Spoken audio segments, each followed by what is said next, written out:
Hola, buenas noches. Estamos por empezar una serie de estudio.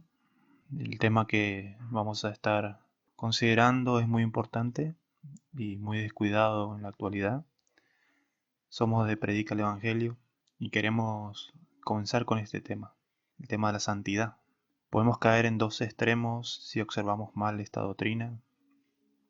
Podemos caer en el antinomismo o en el legalismo. De igual manera, los dos sistemas se desprenden de una mala observación de quién es Dios y quiénes somos nosotros.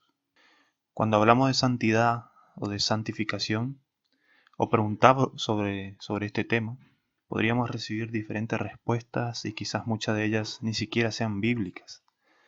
Algunos incluso confunden con justificación con santificación. Aunque estas doctrinas van de la mano, hay diferencias y si uno no lo sabe, va a traer una mala aplicación para su vida.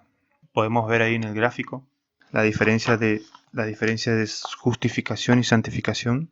Vemos que la justificación es una posición legal, que es por medio de Cristo, y la santificación es una condición interna.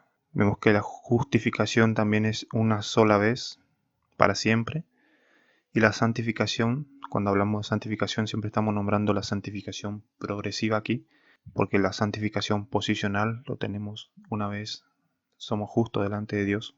Dice de la santificación dice que es continua durante toda la vida.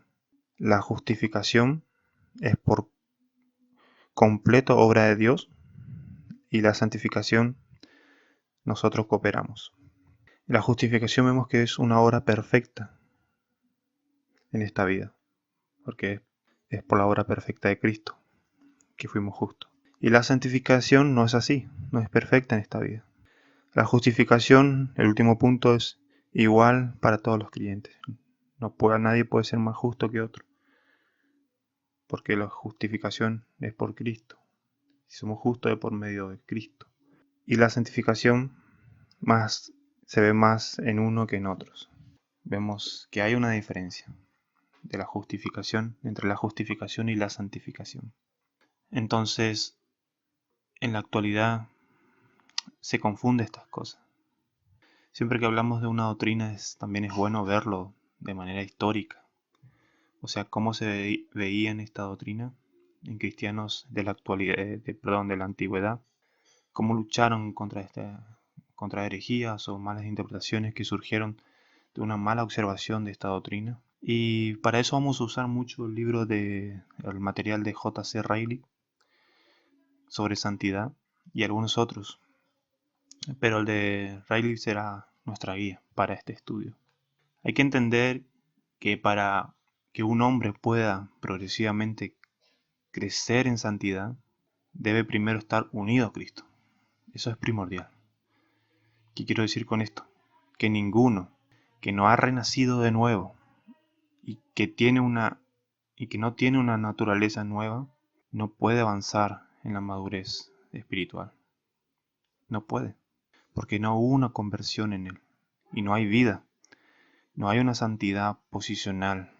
Esto ocurre cuando arrepentidos de nuestros pecados, Dios nos imputa la justicia de Cristo, la santidad de Cristo, para que esa posición legal nos haga santos delante del Padre. A partir de ahí comienza nuestra santificación progresiva, que lo sabemos y lo experimentamos, que es constante lucha, nuestra lucha. ¿Cuándo termina esto? Cuando el Señor decida llevarnos a su presencia. Es ahí cuando termina. En la actualidad se está enseñando lo que el movimiento de vida superior, o también conocido como el movimiento de K-Sweep,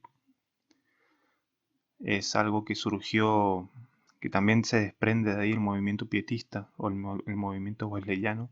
Este movimiento enseñaba que uno puede consagrarse a Dios en algún momento de la vida cristiana. A esto lo llamaban el segundo nacimiento.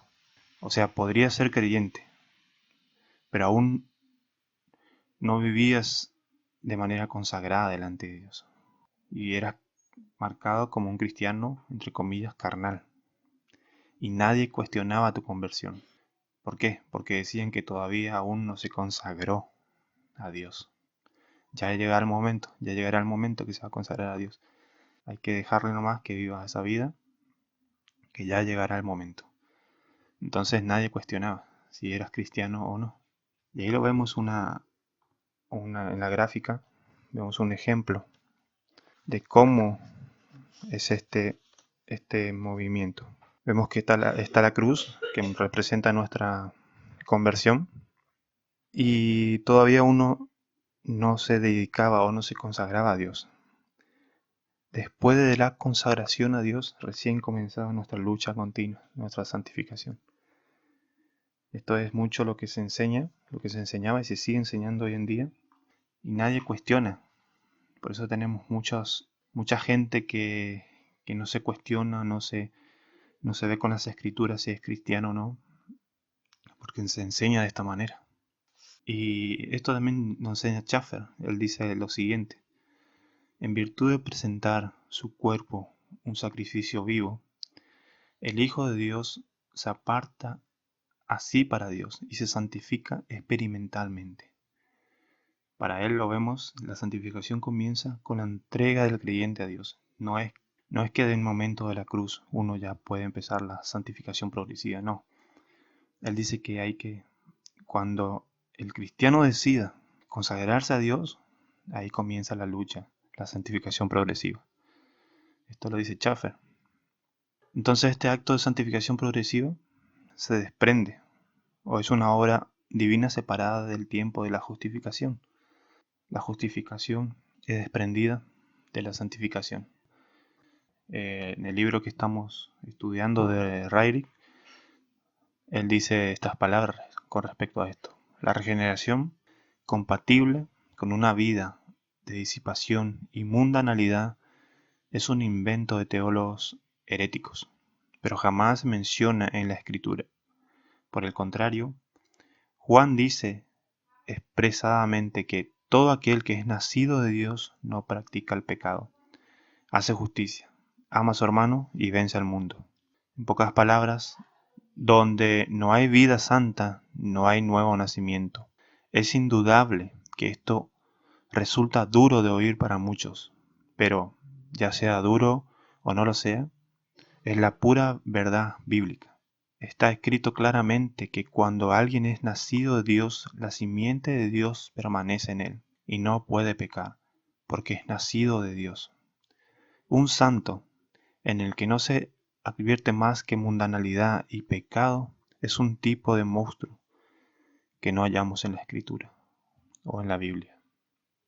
Esto es importante, aún teniendo una muy sana teología, pero viviendo una vida antipática a esas verdades que conoces, debes analizarte. Esto produce un desprecio de la fe cristiana de aquellos que no son creyentes, pero ven a profesantes viviendo vidas no acorde al llamamiento santo de Dios, viviendo vidas no acorde a lo que se predica o lo que ellos predican. Entonces hay que analizarse, porque hay personas que no leen la Escritura, no leen la Biblia, hablando de inconverso, pero que nos leen a nosotros, a los creyentes. Si nuestra conducta no concuerda con nuestro llamamiento, de muy poco valdrán después nuestras palabras, y ahí produce un desprecio de esos hombres. Esto sería una introducción de lo que veremos en los siguientes días respecto a la santificación. Que Dios le bendiga.